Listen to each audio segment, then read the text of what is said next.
안녕하세요. 차 교수의 물리학 강의 시간입니다. 이 차 교수의 물리학 강의는 오는 7월 14일 화요일부터 새로 시작하는 차 교수의 유튜브 멤버십 렉처가 되겠습니다.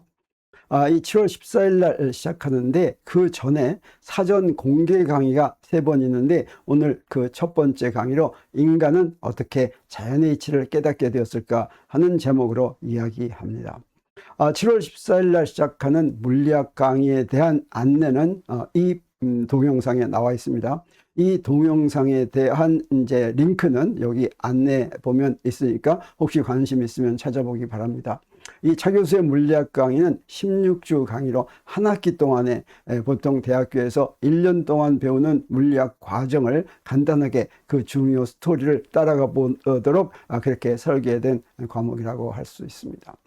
그러면 오늘 이야기하는 인간이 어떻게 이제 자연의 이치를 깨닫게 되었을까라고 하는 이 내용은 지금 오늘날 21세기에 인간은 너무 많이 알게 되었죠.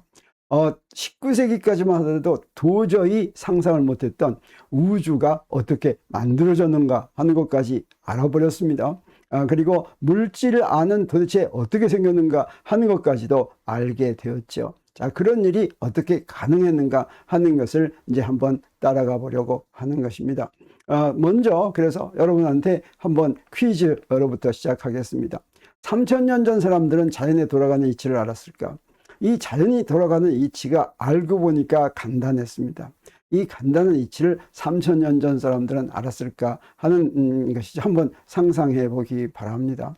3000년 전이면 그렇게 오래지 않습니다. 우리나라로 하면 삼국시대 정도 되고, 삼국시대에도 사람들은 아주 잘 살았죠. 옷도 멋있게 입고 저 음식도 멋있고 예의도 바르고 이렇게 잘 살았습니다. 그런가 하면 중국에서는 이제 공자나 뭐 이런 사람 성현들이 나오고, 인도에서는 석가모니가 나오고, 또 그다음에 중동에서는 이제 예수가 나오고, 이제 그런 비슷한 시기였다고 할 수 있습니다. 그러면 이 3000년 전 사람들은 자연의 이치를 알았을까 하는 걸 이 4가지 중에서 한번 골라보기 바랍니다. 알았다, 알지 못했다, 알고 있다고 생각했다, 알고 있지 못하다고 생각했다. 어떤 것일 것 같습니까? 내 생각에는 알고 있다고 생각했을 것 같습니다. 인간은 어느 시대에나 자연의 이치를 알고 있다고 생각했습니다. 그렇게 생각한 이유는 자연의 이치를 각자가 연구해서 알아낸 것이 아니라 전문가가 그것을 주관하는 사람들이 알고 있다고 생각했고, 이제 사람들은 대강 그걸 믿었기 때문에 어렴풋이나마 사람들은 자연이 돌아가는 이치를 알고 있다고 이렇게 생각한 것이죠. 근데 오늘날 돌이켜보면 이 물리학이 발달한 과정은 이런 과정을 거쳤습니다. 어느 시대나 자연의 이치를 알고 있다고 믿습니다. 그 자연의 이치가 옳을 수도 있고 틀릴 수도 있지만 당시에는 이게 옳다고 굳게 믿는 것이죠. 그런데 무슨 일이 벌어지냐면 이 자연의 이치, 그 진리라고 생각하는 이 자연의 이치가 뭔가 좀 잘못됐다고 하는 분명한 증거가 나옵니다. 그래서 그 시대에 믿은 자연의 이치로 설명하지 못하는 확실한 증거가 나타나게 되면 인간은 그걸 해결하기 위해서 노력하고 반드시 그걸 해결합니다. 그래서 그 증거를 설명하지 못한 이유를 찾아내는 것이죠. 그러면 그 이유만 찾아낸 것이 아니라 그때 어떻게 되냐면 뭔가 좀 더 새로운 추가의 진리도 깨닫게 됩니다. 그래서 그 추가의 진리, 발전된 진리를 가지고 자연을 설명하는데, 그러다 보면 무슨 일이 벌어지냐면 새롭게 알게 된 진리로 그동안 알 수 없었던 다른 증거들을, 그러니까 그 새롭게 알게 된 진리로 이제 또 다시 설명할 수 없는 또 다른 증거를 이제 찾아낼 수 있게 되는 것입니다. 그러면 이제 여기로 돌아갑니다. 그래서 그 증거가 나타나면 또 그 증거를 설명하는 이유를 찾아내고 하면서 이제 그 자연의 이치가 또는 과학이, 물리학이 발달한 것입니다. 그래서 과학이 학자들의 노력에 의해서 꾸준히 발달했다고 보기보다는 어떤 단계에서 이렇게 도약하면서 발전했다라고 생각하는 것이 오늘 여러분이 한번 들어보면 알겠지만 상당히 신빙성이 있습니다. 그리고 그런 물리학이 도약했던 시대는 지금까지 그렇게 많지 않았습니다.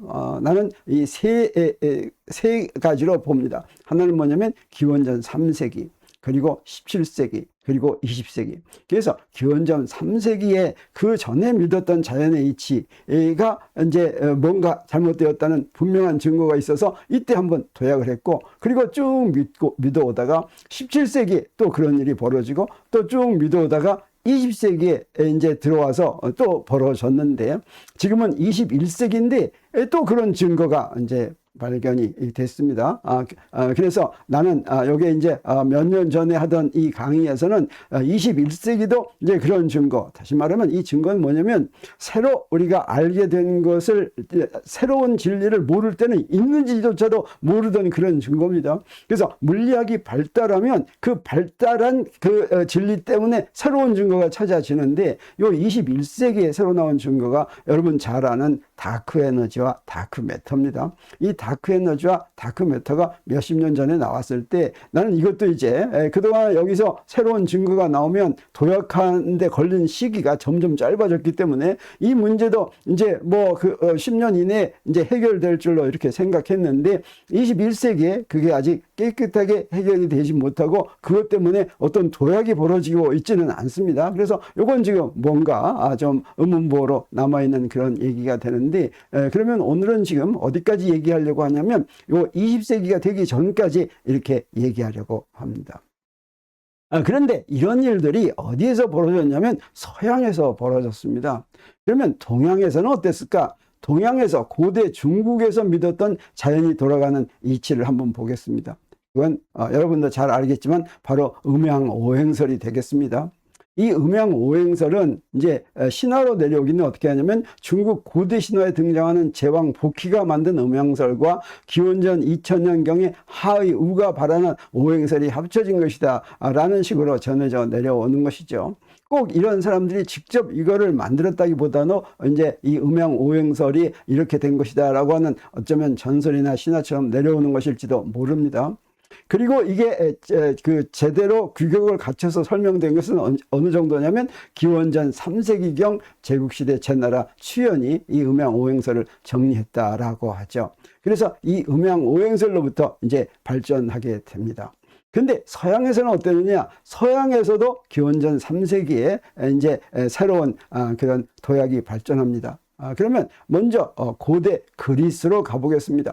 기원전 3세기보다도 훨씬 더 먼저 여기에 아테네라고 하는 도시가 있었죠. 이 아테네라고 하는 도시, 여기에 기원전 3세기가 되기까지 여기에 있던 사람들이 믿었던 건 바로 뭐냐면, 고대 그리스에서 믿었던 건 자연이 돌아가는 이치는 뭐였냐면 이 신전, 이게 델피 신전인데 이게 대표하는 것처럼 신이 모든 자연현상과 인간사를 좌지우지한다고 믿었습니다. 아주 제일 쉬운 설명 방법이죠. 전지전능한 신이 있어가지고 그 신이 이 자연사를 전부 다 좌지우지합니다. 그래서 이 어느 정도로 믿었냐면 무슨 이제 뭔가 도저히 이제 견딜 수 없는 그런 일이 벌어지면 그건 자연의 현상도 좋고 인간의 이런 숙명도 좋고 그렇습니다. 그러면 어땠다고 믿었냐면 신에게 간절히 청하면 신이 자연현상을 바꿔준다고 믿을 정도였습니다. 그래서 이제 그 신화 스토리에 보면 어떤 것도 있냐면 태양이 뜨는 거를 이제 간절히 원해가지고 하루 태양이 안 뜨게 할 수도 있다라고 이제 생각할 정도가 되는 것이죠. 그런데 고대 그리스의 신은 이제 어떻게 돼 있었냐면 이렇습니다. 신마다 주관하는 분야가 따로 있습니다. 그래서 예를 들어서 제우스는 하늘을 주관하고 데메테르는 대지를 주관하고 이런 식입니다. 아테나는 전쟁을 주관하고 그 다음에 아프로디테는 사랑을 주관하고 이런 것입니다. 그래서 자연과 사회생활의 분야마다 그 분야를 주관하는 신이 또 따로 있었습니다. 근데 이 사회가 점점 복잡해지면 어떻습니까? 새로운 분야가 또 나오기도 하죠. 그러면 어떠냐면 제우스가 어디 가서 바람을 펴가지고 이제 자식을 보게 되면, 그러면 새로운 분야를 이제 하는 그런 신이 이제 나올 정도로 이렇게 신들이 좌지우지한다 이렇게 생각한 것이죠. 그러다가 기원전 3세기에 도래합니다. 기원전 3세기에 무슨 일이 벌어지냐면 아까 얘기한 고대 그리스가 여러 가지 이유로 전쟁에서 이긴다든가 해상무역에서 돈을 많이 번다든가 해가지고 이제 거의 이제 시민들은 거의 일을 안 하고 모든 일을 노예가 해주는 그런 풍족한 이제 그런 나라였습니다. 이렇게 풍족할 때 이제 어떤 경우도 있냐면 타락하는 그런 상류 계급이 나오기도 하지만 여기 이 고대 그리스에서는 학자 계급이 나왔습니다. 그래가지고 가만히 생각하니까 아주 이상한 게 있었어요. 신이 자연현상을 모두 다 좌지우지한다고 생각하는 걸로는 도저히 설명할 수 없는 그런 게 나왔습니다. 그게 바로 무엇이냐면 신과 관련 없이 규칙적으로 일어나는 그런 현상들이 있는 것 같았어요.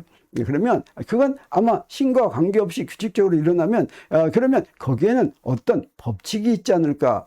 그 법칙을 찾기 위해서 이 학자들은 자연현상을 면밀하게 관찰하기 시작한 것입니다. 그래서 고대 그리스에서 저절로 규칙적으로 일어나는 현상에 대한 법칙을 찾기 위해서 자연을 면밀히 관찰하는 그런 학자들이 출현하게 되는 것이죠. 그러면 이런 학자들이 과연 찾아냈겠습니까? 네, 찾아냈습니다. 그럼 우리가 사실은 잘 알고 있는 것입니다. 그래서 고대 그리스 사람들이 찾아낸 당시에 그 자연에 대한 법칙은 놀랍게도 이 세상이 둘로 나뉘어져 있습니다. 하나가 뭐냐면 지상이고 또 하나는 천상이었어요. 그리고 지상과 천상은 자연 법칙이 달랐습니다. 그래서 지상 법칙이라고 부르고 천상 법칙이라고 불렀죠. 지상 법칙은 이제 누구로 대표되냐면 바로 유명한 아리스토텔레스로 대표됩니다. 아리스토텔레스가 이 지상 법칙을 총집대성했다고 할 수 있습니다. 지상 법칙의 특징은 뭐냐면 정지였습니다. 그래서 무엇이든지 가만히 놔두면 궁극적으로는 정지한다. 이렇게 자연을 면밀하게 관찰한 다음에 그 법칙을 찾아내고 나서 그 다음에는 어떻게 했느냐? 그 다음에는 이 법칙이 있게 된 것을 머릿속으로 논리로 생각하게 되었습니다. 그 전에는 머릿속으로 생각하기에 신이 뭐든지 좌지우지한다고 하는 게 그럴듯했죠. 그런데 그렇지 않고 요 규칙성을 찾기 위해서 일단 면밀하게 관찰했는데 이 규칙성이 왜 맞을까 하는 데는 이제 머리로 생각했습니다. 그랬더니 지상과 천상은 크게 차이가 있었습니다. 지상은 바로 인간이 사는 세상인데 인간은 불완전한 세상이었죠. 불완전한 세상에서 인간은 출생해서 나중에는 죽게 되죠. 그리고 인간은 활동하다가 나중에는 어디로 돌아갑니까? 고향으로 돌아가서 쉬죠. 그리고 죽는 것도 결국은 자기가 나왔던 땅으로 돌아가서 쉬는 거다 이렇게 생각할 수가 있겠죠. 그래서 정지라는 건 가만히 놔두면 결국에는 정지한다라고 하는 거였습니다. 그래서 움직이던 물체도 마지막에는 반드시 정지한다고 생각한 것입니다. 근데 이거를 갖다가 반박하기가 굉장히 어려웠습니다. 이걸 반박하는데 몇천 년 걸렸죠. 그래가지고 어떻게 됐습니까? 나중에 갈릴레오가 이걸 반박했죠. 근데 이걸 반박하기 어려웠던 이유는 결국에는 정지한다고 했으니까 이거 끝까지 따라가 봐야 되겠죠. 근데 끝까지 따라가 보지 않고도 정지하지 않는다라고 하는 걸 이제 갈릴레오가 증명을 했던 것입니다. 그리고 또 이 지상에 있는 물질들은 한 물질에서 다른 물질로 막 바뀌죠. 그래서 어떻게 생각했냐면 네 가지의 기본 요소로 지상 물체는 구성되어 있다고 했습니다. 그래서 공기, 물, 불, 그 다음에 흙 이런 걸로 구성이 되어 있어서 이것들이 이제 구성 요소의 비율에 따라서 그 지상에 있는 굉장히 많은 물질들이 이렇게 변화한다고 생각했죠. 근데 천상은 어떻게 생각했냐면 천상 법칙을 집대성한 사람은 프톨레마이오스라는 사람입니다. 가만 보니까 천상이라고 하는 것은 이제 어디를 얘기하냐면 별들이 이제 있는 곳을 천상이라고 했습니다. 그리고 천상은 무엇이 사는 데냐면 신이 사는 데가 되겠습니다. 가만히 천상을 이제 별들을 관찰했더니 어떻습니까? 별들이 원운동을 하죠. 어떤 별들이든지 뺑뺑 돌죠. 근데 그러면 왜 원운동을 할까라고 생각하니까 너무 그럴듯했습니다. 천상은 완전한 신이 사는 세상이기 때문에 원운동을 한다고 하니까 너무 그럴듯한 것이죠. 그래서 원운동을 하는데 이 원운동은 어떤 원운동해야 되냐면 그냥 둥그런 원운동이면 안 됩니다. 완전한 원운동해야지 되겠습니다. 그래서 이 원운동한다는 사실과 신이 사는 완전한 세상이라는 것로부터 별들은 완전한 원운동을 한다라고 굳게 믿었습니다. 그뿐 아니라 별들의 모양도 완전한 구형이라고 생각했습니다. 그리고 그뿐 아니라 그 천상에 있는 물체는 한 가지 종류로만 되어 있다고 생각했습니다. 네 가지 종류로 되어 있으면 그 섞이는 비율에 따라서 물체가 하나로 됐다가 다른 걸로 되고 이렇게 변하죠. 지상에 있는 거 그렇게 변하죠. 근데 천상에 있는 것은 한 가지 종류 물질이 있으니까 한 가지 종류면 변할 수가 없죠. 그래서 모든 별들도 이걸로 되어 있는데 그게 그 한 가지를 뭐라고 불렀냐면 에테르라고 불렀습니다. 그래서 천상의 물질은 변하지 않는다라고 생각한 것이죠. 이제 그런데 고대 그리스에서 이런 일이 있었는데 그 다음에 바로 그것과 이제 그 시대에 바로 그 다음에 이제 누가 나타나냐면 놀랍게도 예수가 나타납니다. 여기 고대 그리스의 아테네가 여기 있다면 예수는 어디에서 나왔습니까? 여기 예루살렘이죠. 그래서 여기 현재 팔레스타인 지방의 나사렛에서 태어나서 자란 예수가 나왔습니다. 이 예수는 기원전 4년에서 33세 정도 살았는데 이때 설교하고 3년 동안 설교하고 그 다음에 십자가에 매달려서 사형을 당했죠. 그리고 나서 이 예수가 나온 거로 이제 끝나는 것이 아니라 그 뒤에 바로 로마가 나왔습니다. 로마라고 하는 제국이 나왔죠. 로마는 어디입니까? 자, 여기가 아테네고 여기가 예루살렘이면 로마는 여기였습니다. 이 로마가 나왔었는데 이 로마는 기원전 27년 정도에 나왔습니다. 그래서 예수가 나오기 조금 전부터 나온 것이죠.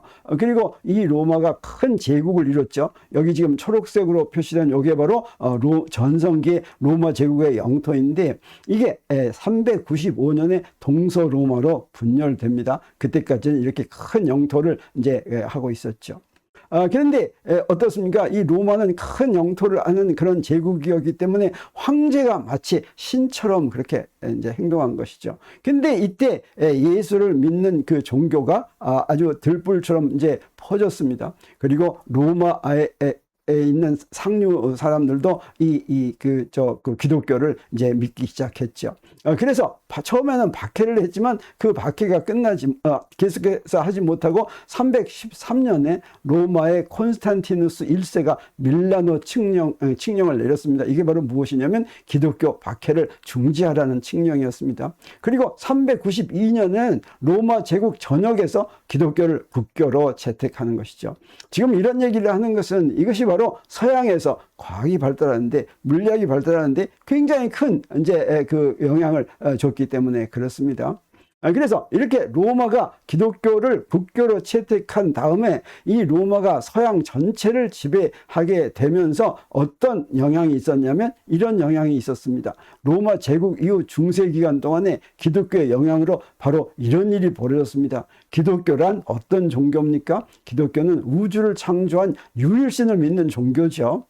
그래서 기원전 3세기의 고대 그리스에서는 자연을 면밀하게 관찰해 가지고 지상법칙과 천상법칙을 찾아냈는데 이제 로마 시대 이후에 기독교를 국교로 받아들인 이 세계에서는 이제 무슨 일이 벌어졌냐면 그 자연법칙을 알기 위해서 자연을 면밀하게 관찰하는 건 좀 어떻습니까? 좀 이렇게 좀 영리한 방법은 아니죠. 왜 그렇습니까? 이 자연을 만든 사람이 있죠. 그래서 어떻게 하면 됩니까? 자, 그 신한테 물어보면 됐습니다. 그래서 자연 법칙을 알기 위해서 자연을 관찰하기보다는 하나님한테 물어보는 것이 훨씬 자연스럽죠.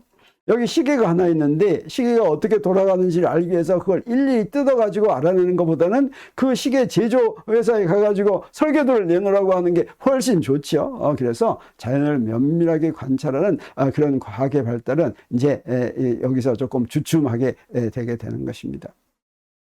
그러면 그리스 시대하고 이 기독교를 국교로 받아들이면서 발전해온 중세에서 신은 어떤 의미를 갖는지 한번 보겠습니다. 그리스 시대의 신은 올림푸스 산정에서 신들이 이렇게 모여서 살았습니다. 근데 이제 기독교가 되고 나서 중세에서는 그 신들이 어떻게 사는가 하는 것을 볼 수 있는 광경이 있는데 그게 바로 16세기 이태리 화가 라파엘이 그린 것이죠. 여기에 지금 지상의 교회가 있고 여기에 천상의 신들이 있습니다. 그리고 특히 캐토릭, 로마 캐토릭은 거기에 뭐가 있냐면 성인이 있습니다.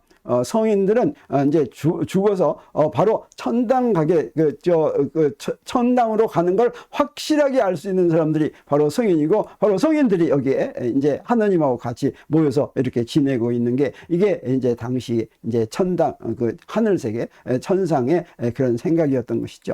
그래서 이렇게 되면서 이 자연의 이치에 대해서 어떤 생각을 갖게 됐냐면, 하느님이 창조한 우주의 자연현상이 돌아가는 이치는 간단하고 논리적일 것이라고 하는 믿음이 생긴 것입니다. 그래서 자연현상을 아주 복잡하면 그건 좀 안 된다라고 생각한 것이죠. 그리고 알고 보니까 사실 그랬습니다. 그래서 그 다음에 또 무슨 일이 벌어지냐면, 고대 그리스 시대의 천상법칙과 지상법칙이 중세에서는 마치 기독교의 교리처럼 그렇게 대접을 받았습니다. 사실은 이 천상법칙과 지상법칙이 바로 무엇입니까? 지상세계에서는 움직이던 물체도 결국 정지한다는 것이고, 천상에서는 모든 이제 천상에 있는 물체는 완전한 운동을 한다라고 하는 게 이게 천상법칙이었습니다. 이건 성경에 나오는 게 아니죠. 교리가 있는 성경에 나온 얘기가 아닙니다. 근데 이게 마치 기독교의 교리처럼 대접받고, 여러분도 잘 아는 것처럼 과학자들 중에서 바로 이 천상법칙과 지상법칙에 어긋나는 주장을 하는 사람들은 이제 종교 재판을 받고 뭔가 막 이제 그런 불이익을 받은 일이 있었다고 하는 걸 여러분 이제 알게 되죠. 그러면서 쭉 이어오다가 드디어 17세기가 되게 되는 것입니다. 이렇게 쭉 이어온다고 하는 것은 고대 그리스 시대의 천상법칙과 지상법칙을 굳게 믿은 시대가 17세기까지 계속되었다고 하는 것이죠. 그리고 17세기에 드디어 어떤 한 사람이 나옵니다. 그래서 오늘날 과학을, 오늘날 물리학이 출현할 수 있는 그 단초를 제공한 사람, 그 사람을 나는 코페르니쿠스라고 생각합니다. 폴란드 사람 코페르니쿠스가 지동설을 제안을 했죠. 그리고 이제 그 코페르니쿠스는 지구가 행성들과 함께 태양주위를 원운동한다고 이렇게 제안하는 거예요. 이게 바로 지동설이죠. 그 천상법칙에서는 어땠습니까? 모든 별들이 이제 그 지구 주위를 돌아야지 됐죠. 근데 그는 코페르니쿠스는 지동설을 주장해서 하는 저서를 하나 썼습니다. 그 저서의 이름이 천구의 회전에 대하라라고 하는 저서인데, 그건 1543년에 출판됩니다. 이게 바로 사망한 해죠. 사실은 그 전에 이게 이제 완성이 됐는데, 유언을 내가 죽으면 출판해라라고 해서 이제 이 죽기 전에 가족들이 이 책, 출판된 책을 그 옆에다가 이렇게 갖다 줬다고 합니다. 그러면 여기서 또 한번 퀴즈 하나 내겠습니다. 뭐냐면 이 퀴즈는, 코페르니쿠스는 고대 그리스의 천상법칙을 믿었을까 의심했을까 라고 하는 것입니다. 요거 답변은 그냥 두 개 중에서 하나 고르면 됩니다. 믿었다, 의심했다. 어떤 게 답변이겠습니까? 자, 요 문제 보면 답을 요거 어떤 걸 골라야지 되겠습니까? 요거 어떤 거 고르게 진짜 답은 뭐냐면 믿었다입니다. 그래서 코페르니쿠스가 천상법칙, 별들이 지구 주위를, 모든 별들이 지구 주위를 회전한다고 하는 것을 믿지 않아서 지동설을 제안한 게 아닙니다. 믿어서 지동설을 제안한 것입니다. 그래서 코페르니쿠스가 지동설을 제안한 이유는 바로 뭐냐면, 이 별들이 이제 천상에 있는 별들이 원운동을 해야지 되는데, 그 원운동도 완전한 원운동을 해야지 되는데, 하늘에 있는 별들 중에서 딱 5개, 그게 바로 행성들이죠. 그 행성들의 운동을 보면 이렇게 역행 운동을 합니다. 거꾸로 갑니다. 이거는 완전한 운동을 한다고 보기가 굉장히 힘들겠죠. 그래서 이런 역행 운동을 설명하려면, 천상세계는 신들의 세상이고 하늘의 모든 별들은 완전한 원운동을 해야 한다고 굳게 믿었습니다. 그래서 그 원운동을 하려면 요 행성들도 원운동을 해야지 되는데, 요건 여러 행성이 아니라 지금 행성 하나입니다. 아마 화성일 건데, 이게 이제 이렇게 가는 것이 있는 날짜에 따라서, 그래서 이 원운동이 하늘에 있는 별들이 전체적으로 보면 이제 밤이 되면 전부 다 이제 원운동을 하는 것이죠. 근데 요거를 날짜별로 볼 것 같으면 요 행성들은 별들 사이를 이렇게 헤집고 다니죠. 그래서 완전한 원운동을 하는 이제 그 별들 주위에서 이렇게 헤집고 다니면 요 별들, 요 5개의 별들은 완전한 원운동을 한다고 보기가 힘들죠. 그래서 이 별들마저도, 행성들도 완전한 원운동을 하려면 지동설이 옳아야 된다고 이렇게 주장하는 것입니다. 근데 이렇게 지동설을 주장했을 때 이건 무슨 얘기입니까? 이제 그 코페르니쿠스의 지동설은 지구가 행성들과 함께 태양 주위를 돈다고 하는 것인데, 지구가 뺑뺑 돌면 어떻습니까? 좀 지구에 있는 사람들은 어지러워야 되겠죠. 그래서 바로 이 이야기를 들었을 때 사람들은 어떻겠습니까? 일반 사람들은 지구가 움직인다는 것이 터무니없었기 때문에 믿지 못했죠. 그러면 이 코페르니쿠스가 왜 내가 죽은 다음에 이것을 이제 출판하라고 그랬을 것 같습니까?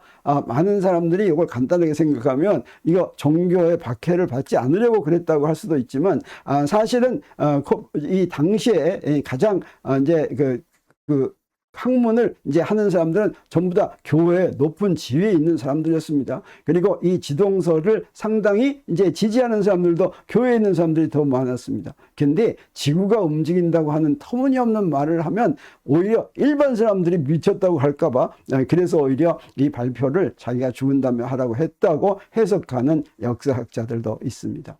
그러면 어떻게 이 행성들이 완전한 운동을 하려면 왜 지동설이 되는지를 보겠습니다. 그러면 그 옛날에 고대 그리스 사람들도 이런 행성들이 별들 사이를 헤치고 다니는 걸 알았겠습니까? 몰랐겠습니까? 그 사람들도 알았습니다. 그래서 그 사람들은 이걸 어떻게 설명했냐면 주전원이라고 하는 것으로 설명을 했습니다.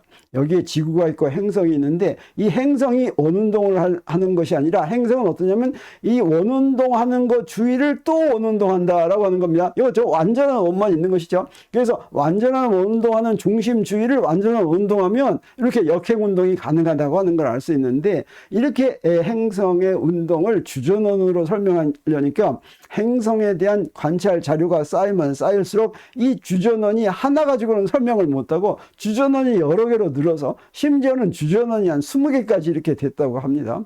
이거를 이제 해결하기 위해서 우리 코페르니쿠스가 이렇게 이제 제안을 한 것입니다. 여기에 태양이 있고 지구도 행성과 같이 태양 주위를 회전을 할 것 같으면 다른 행성의 역행 운동을 이렇게 설명할 수 있다고 이렇게 한 것이죠. 이렇게 코페르니쿠스가 지동설을 제안하니까 이것을 이제 지지하는 사람들도 있고 지지하지 않는 사람들도 있었겠죠.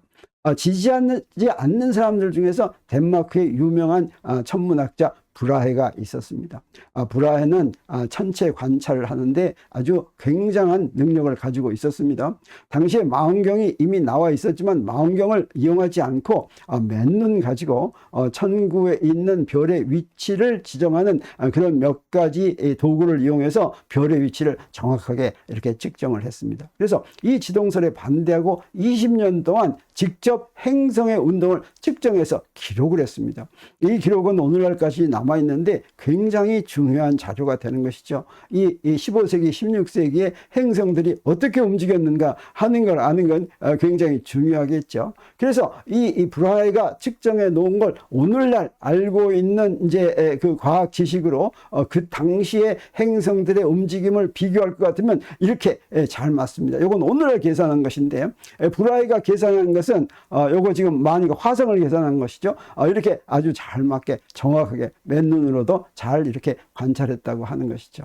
근데 브라헤는 이렇게 관찰은 했지만 이거 가지고 이 행성들이 어떤 운동을 이제 하는지 하는 것을 수학적으로 설명할 수 있는 그런 능력은 없었습니다. 이걸 어떻게 설명할 수가 있었겠습니까? 움직이는 기중계에서 움직이는 물체의 운동을 기술하는 그런 걸 해야지 되겠죠.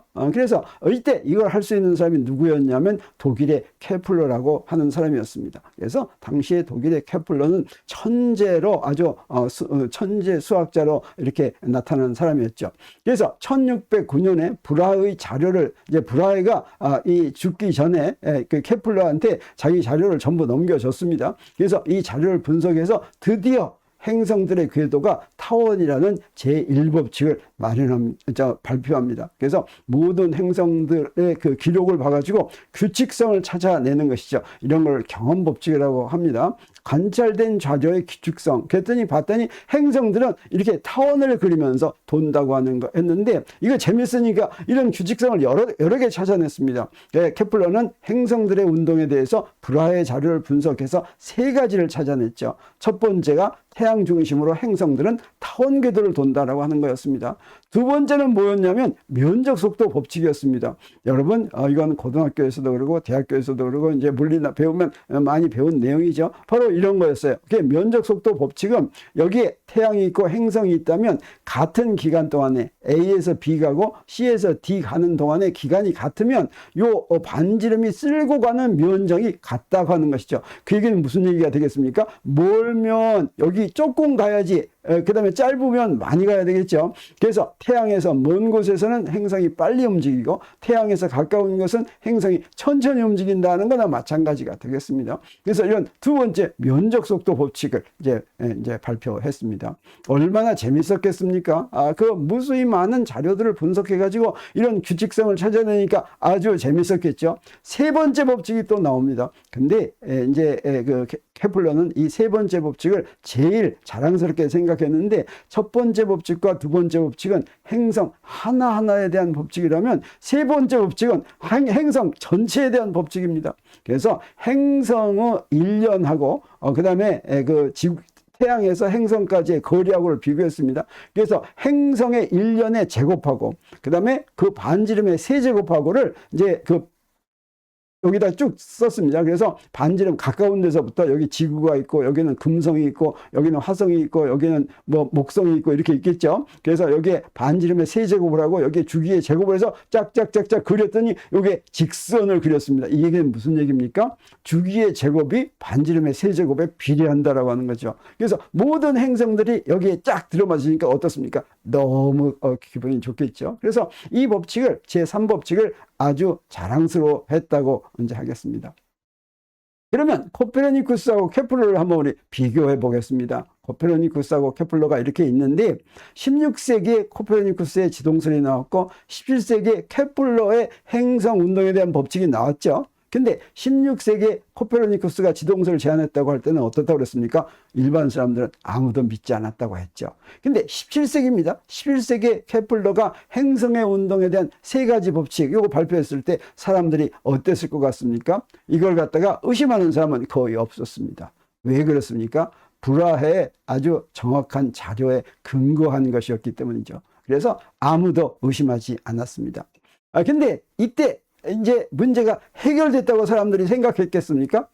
그렇지가 않습니다. 자, 케플러의 법칙이 이게 당시 학자들에게 가장 큰 문제를 제공했습니다. 바로 뭐냐면 케플러는 문제를 해결하는 것이 아니라 큰 의문만 이제 주었는데, 당시에 별들이 완전한 원운동을 하는 데는 이유를 알았죠. 왜 원운동했습니까? 완전한 신이 사는 세상이니까 완전한 원동했기 때문에 아주 너무 좋았습니다. 근데 이놈들이 타원 운동한다고 하니까 이제 멘붕에 빠진 것입니다.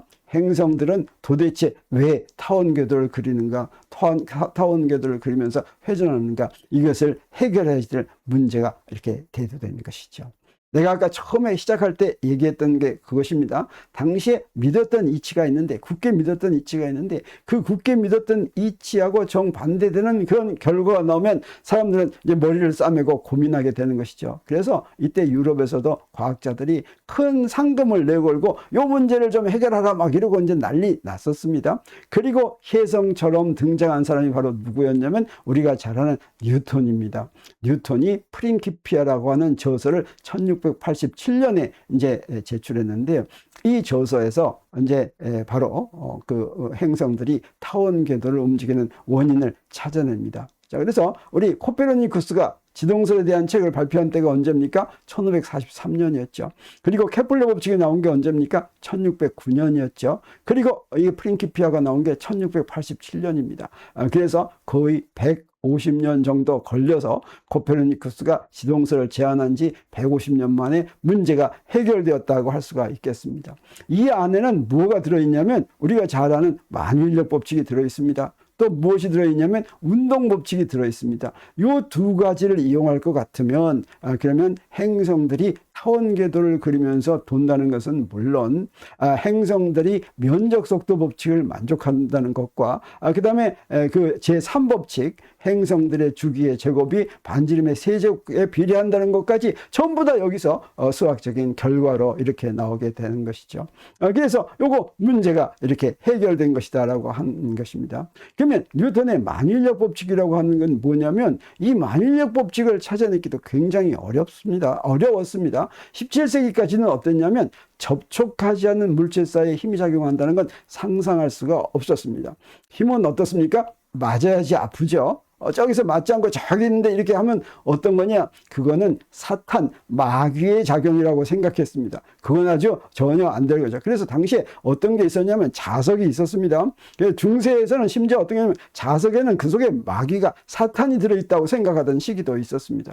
그래서 자철광은 자석이죠. 자석이 이렇게 발견되면 그거를 광에다 갖다 놓고 요 마귀 못 나오게 하기 위해서 마귀가 못 나오게 하려면 뭐가 아니면 마늘 같은 게 마귀 못 나오게 합니다. 마늘을 갖다 뿌려놓고 그 다음에 이제 염소에 피도 뿌리고 이제 마지막 하나로 십자가죠. 십자가를 위에다 딱 놓고서 이제 광이죠. 그 문을 꽉 닫아놨다는 그런 이야기도 전에 내려오게 되는 것이죠. 근데 접촉하지 않고서도 힘이 작용하려면 어떻게 해야 되겠습니까? 무슨 원인이 있어야 되겠죠. 우리가 어떻습니까? 우리 멀리서도 이제 저 사람이 내 마음에 든다라고 하면 저 사람한테 무슨 뭔가 원인이 있어야지 마음에 드는 끌리는 게 있는 거죠. 그렇게 두 물체 사이에 서로 잡아다니는 그런 힘의 원인 멀리 있으면서도 그 원인, 이 만일력의 원인을 뭐라고 이름을 붙였냐면 질량이라고 이름을 붙였습니다. 그래서 질량에 의해서 모든 물체는 질량을 가지고 있는 모든 물체는 서로 잡아다니는 힘이 작용한다라고 하는 것이 바로 만일력, 뉴턴의 만일력이 되겠습니다. 그리고 그 다음에 뉴턴의 운동 법칙은 바로 아리스토텔레스의 지상 법칙을 이제 발전시킨 것이다 라고, 발전시켰다기보다는 그 대신에 나온 것이다 라고 생각할 수가 있습니다. 그래서 그 아리스토텔레스의 지상 법칙은 힘이 물체의 위치가 바뀌는 원인입니다. 그래서 물체에 힘이 작용하지 않고 가만히 놔두면, 이때 가만히 놔둔다는 게 힘을 작용하지 않는다는 뜻이에요. 그래서 가만히 놔두면 결국 정지한다라고 하는 것이 바로 이 지상법칙이었죠. 근데 이 힘의 역할이 뉴턴의 경우는 뭘로 바뀌냐면 속도를 바꾸는 원인이 됩니다. 그래서 이 F가 힘이고 A가 가속도인데 A는 속도가 바뀌는 비율이죠. 그래서 힘이 작용하면 속도가 바뀌는 비율이 이렇게 생기는 것입니다. 그래서 힘이 작용하지 않으면 어떻게 되겠습니까? 속도가 안 바뀌죠. 그래서 힘이 작용하지 않으면 등속도 운동한다라고 하는 것이 이 운동 법칙의 한 가지 이제 결과가 되겠습니다. 그러면 이 지상 법칙일 때는 도대체 어떻게 해서 그렇게 됐습니까? 봤더니 이렇게 모든 게 움직이는 게 점점 천천히 가니까 언젠가는 정지하겠지 이렇게 생각한 것이죠. 근데 이제 오늘날 우리가 알게 됐죠. 요놈한테는 힘이 작용하지 않았기 때문이 아니라 힘이 작용해서, 마찰력이라는 힘이 작용해서 이제 정지한 것이죠. 그래서 미끌미끌한 그런 얼음판 위에서 멀리 가는 것 같지만 그게 이제 덜 미끄러우면 이제 빨리 정지하는 것은 거기에 힘이 작용했기 때문이다, 이렇게 알 수가 있겠습니다. 그래서 이 뉴턴에 의해서 이제 새로운 법칙이 제안이 됐습니다. 그래서 천상 법칙과 지상 법칙을 대체하는 새로운 자연 법칙이 이제 출현한 것입니다. 그래서 고대 그리스 시대에는 천상과 지상의 법칙이 다르다라고 생각하고 눈으로 보니까 굉장히 다른 것 같았죠. 이제 그 다른 법칙이 적용이 됐는데 뉴턴에 의해서 사실은 뉴턴이 코페르니쿠스에서 제안되고 브라헤가 이제 자료를 모으고 그걸 분석하면서 케플러 법칙이 나오고 그 케플러 법칙을 설명하기 위해서 그 프린키피아에서 제안했던 그 법칙이 행성들의 운동에만 적용이 되는 것이 아니라 모든 자연, 천상과 지상을 할 것 없이 모든 자연에 적용된다고 하는 걸 깨닫게 됐습니다. 그래서 행성의 운동에 대한 케플러 법칙으로 제기되었던 의문을 뉴턴이 해결을 했습니다. 그리고 그러면 이 뉴턴의 법칙이 옳았다는 건 어떻게 알게 됐느냐? 우리 앞에서 지상법칙과 천상법칙은 그럴듯한 이유를 머릿속에서 찾아냈죠. 근데 여기서는 머릿속에서 찾아낸 것이 아니라 이거는 뉴턴의 이 법칙은 수학의 도구를 썼습니다. 그래서 그 결과가 숫자로 나왔습니다. 그리고 실험을 해서 실험 결과도 숫자로 나오고 이 숫자를 비교해 보는 것이죠. 그래서 얼만큼 맞았나. 그래서 그 숫자가 조금 다르면 그러면 원래 내가 제안한 이치가 어디가 조금 잘못됐나 고치면 되는 거였죠. 그래서 뉴턴의 운동법칙이 옳다는 것은 직접 적용한 계산한 결과로 자연의 관찰한 결과와 계산한 결과를 비교해서 확인이 되었습니다. 그래서 어떤 경우나 적용이 된다고 하는 것을 알았죠. 그래서 뉴턴의 운동법칙은 행성의 운동뿐 아니라 관찰되는 모든 자연상에 적용 가능하다라고 하는 걸 이제 밝혀지게 됐습니다. 그리고 천상과 지상의 자연상이 서로 다른 법칙의 지배를 받지 않고 동일한 법칙으로 이제 설명된다고 하는 걸 깨닫게 된 것이죠. 자, 이거 얼마나 멋있는 일입니까? 하나의 법칙으로 모든 걸 다 설명한다고 하면 훨씬 이제 좋은 것이죠. 그래서 뉴턴에서부터 오늘날 우리가 알고 있는 물리학이 시작했다라고 이제 얘기할 수가 있는데, 여러분은 물리학하면 굉장히 복잡한 거라고 생각하기가 쉽죠. 근데 어떻습니까? 뉴턴의 프린키피아라는 책은 사실 오늘날 보면 굉장히 두껍습니다. 근데 그 프린키피아에 나와 있는 내용은 여러분이 중학교 1학년이면 배우는 만유인력 법칙과 운동 법칙이 전부 다입니다. 이 만유인력 법칙과 운동 법칙을 적용해서 어떻게 그걸 이제 이용하는가 하는 걸 세세하게 이제 새로운 개념부터 힘이라는 개념, 가속도라는 개념, 질량이라는 개념, 그다음에 모든 운동들 이런 것들을 설명하느라고 두꺼워진 것이지 그 내용은 사실은 별로 없는데, 그렇게 간단한 만유인력 법칙과 뉴턴의 운동 법칙이 물리학 시작했고 자연의 이치의 전부다라고 하는 게 무슨 말인지 처음에는 이해가 잘 안 될지도 모릅니다. 그걸 이렇게 한번 이해하라고 설명해 보기로 하겠습니다. 그럼 또 퀴즈에서 시작해 보기로 합니다. 자, 그러면 물리 과목에서 우리가 학교에서 중학교도 그렇고 고등학교도 그렇고 대학교에도 그렇고 물리에서 배우는 대상은 뭐냐 이렇게 물어본다고 하면 뭐라고 대답하겠습니까? 자, 이렇게 물어보는 이유는 뭐냐면 다른 과목들을 볼 것 같으면 간단하게 대답할 수 있습니다. 그래서 생명과학에서는 뭐 배워요? 라고 물어보면 뭐라고 대답하면 됩니까? 생물 배웁니다 라고 하면 되죠. 네. 그 다음에 지구과학에서 뭐 배워요? 라고 하면 뭐라고 대답하면 됩니까? 지구 배웁니다 하고 하면 되죠. 또 뭐가 있습니까? 화학에서 뭐 배워요 한다면 이게 조금 어려울지 모릅니다. 근데 이건 뭘 배운다고 하면 되냐면 물질 배워요 하면 됩니다. 물질과 물질이 반응해서 어떻게 뭐 새로운 물질이 생겨 이런 거 하는 게 화학이 되겠어요. 자, 그러면 물리에서는 뭐 배워요 라고 한다면 여러분 뭐라고 얘기하겠습니까? 자, 이거 조금 힘들죠. 힘 배워요 한다고 하기도 그렇고, 속도 배워요 한다고 하기도 그렇고, 질량 배워요 한다고 그러기도 하고, 요거의 답은 뭐냐면 자연의 기본 법칙입니다. 자연의 기본 법칙이란 뭐냐? 이 기본 법칙은 모든 법칙이 왜 성립하는지를 설명해 주는 게 이 기본 법칙이 되겠어요. 우리 기본이란 말 많이 쓰죠. 그래서 기본 입자 그러면 모든 물체가 이 기본 입자로 이루어졌습니다. 기본 힘 그러면 모든 힘이 이 기본 힘으로 설명됩니다. 그런 의미에서 자연의 기본 법칙입니다. 근데 이 자연의 기본 법칙은 여러 개가 있는 게 아니라 딱 하나가 있고 그 하나가 바로 뭐냐면 F는 ma입니다. 근데 F는 ma가 우리는 너무 잘 알죠. 질량 곱하기 가속도는 힘. 요거 우리가 노상 배운 건데 이게 어떻게 자연의 기본 법칙이냐. 사실은 이 뉴턴의 운동 법칙이 그냥 F는 ma라고 한 거, 요거는 그러니까 중학교 때 배우는 거고, 대학교만 가더라도 이제 우리 이제 차 교수의 물리학 강의에서 바로 시작하는 게 바로 뭐냐면 이 F는 ma가 질량 곱하기 가속도는 힘이어서 질량 알고 가속도 알고 힘 구하는 이런 거 하는 게 아니라 어떤 법칙이냐면 이렇게 써 있는 법칙입니다. 요거는 미분이죠. 요거는 이제 위치입니다. 물체의 위치를 시간으로 미분한 것인데 시간으로 2번 미분해요. 위치를 시간으로 2번 미분하면 그게 가속도가 됩니다. 거기다 질량 곱하면 힘이다라고 하는 것이고, 이렇게 식 속에 미분이 들어가 있는 걸 뭐라고 부르냐면 미분 방정식이라고 부릅니다. 이게 방정식이니까 풀어야 되죠. 미분 방정식을 풀면 우리가 무엇을 구하느냐? 여기 대표적인 미분 방정식 하나 써보겠습니다. 여기 대표적으로 이렇게 미분 방정식을 쓰면 이거 우리가 2차 미분 방정식 이렇게 하는데, 이 미분 방정식은 미분을 포함하고 있는 방정식은 미분 방정식입니다. 이때 여기에 변수가 있는데 이 앞에 있는 건 개수들이고 여기 x하고 t가 변수입니다. 그래서 여기 미분에 있는 분자에 나와 있는 이 변수를 뭐라고 부르냐면 독립변수라고 부릅니다. 그래서 여기서는 t가 되죠.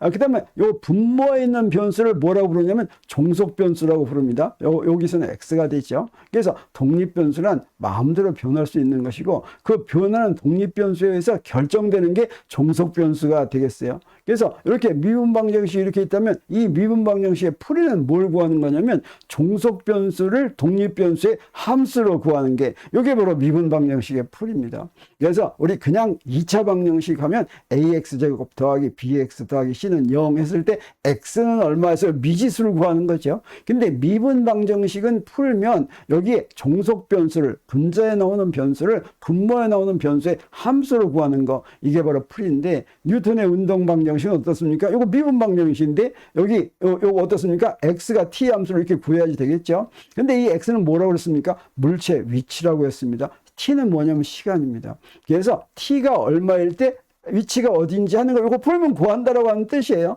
그래서 어떤 물체가 있는데 그 물체에 대한 운동방정식을 풀면 그러면 그 물체가 내일 어디에 있는지, 모레 어디에 있는지, 어저께 어디에 있었는지, 10년 전에 어디에 있었는지 이 t만 대입하면 나온다라고 하는 것이죠. 우리가 장래에 어떤 일이 일어날지 모를 것 같으면 누구한테 갑니까? 장래를 예언하는 사람 집에 가지요. 근데 사실은 어떻게 하면 되겠어요? 물리만 잘해가지고 내 몸에 있는 모든 그 입자들을 갖다가 풀어서 이거 어떻게 할지 할 것 같으면 어떻습니까? 여러분이 고등학교 학생이라면 이제 졸업한 뒤에 이 T가 이제 뭐 2년, 3년 뒤에 서울대학교에 가 있으면 서울대학교 학생이 되는 거죠. 네, 이건 농담입니다. 자, 그러면 요게 의미가 뭔지를 보겠어요. t의 함수로 위치를 안다고 하는 건 바로 이렇게 물체를 던졌을 때 요게 어떻게 가 있는지 하는 걸 미리 알아낸다라고 하는 것이죠. 과거와 현재와 미래를 한번 풀면 그 결과를 알아낸다고 하는 것입니다. 뉴턴이 뉴턴의 운동방정식을 이렇게 제안을 했을 때 그 뉴턴의 운동방정식의 위력을 처음으로 이제 알아본 사람이 바로 누구냐면 헨리라고 하는 사람이었습니다. 헨리 하면 들어본 이름이죠. 헨리 해성으로 유명합니다. 자, 여기 혜성이 있는데 이 혜성에 헨리 혜성이라고 하는 이름이 붙었습니다. 혜성이라고 하는 건 하늘에서 나타나는데 꼬리를 갖고 나타납니다. 그런데 이게 항상 있는 것이 아니라 한 3주 정도만 하늘에 있다가 없어집니다. 그래서 갑자기 하늘에 혜성이 나타나면 요 17세기까지만 하더라도 유럽의 경우에는, 유럽은 거의 다 이제 종교가 뭐라고 그랬습니까? 기독교라고 그랬죠. 이 혜성이 나타나면 모든 사람들이 교회에 가가지고 먼저 교회 종을 칩니다. 그래서 교회로 모여가지고 이제 밤을 새워서 기도를 했어요. 살려주세요, 저 도와주세요 이러고. 왜 그러냐면 혜성들이 나타나면 전쟁이 일어나든가 아니면 전염병이 돌든가 무슨 일이 벌어졌습니다. 그래서 이 혜성이 신이 인간한테 보내는 무슨 경고장이다 이렇게 이제 알았다는 것이죠. 근데 이 헨리는 이 혜성이 아주 굉장히 찌그러진 궤도를 도는 행성의 일종이다라고 생각했습니다. 그래서 뉴턴의 운동법칙을 적용하면 이놈이 어떤 궤도를 그리고 언제 나타날지, 궤도가 찌그러졌으니까 멀리 있으면 안 보이겠죠.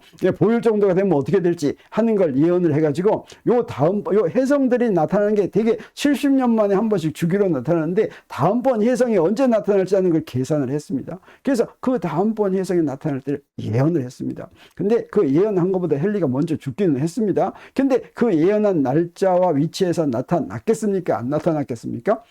안 나타났으면 헨리 혜성이라고 안 불렀겠죠? 나타났습니다. 그때는 교회가 종을 울렸겠습니까? 안 울렸겠습니까?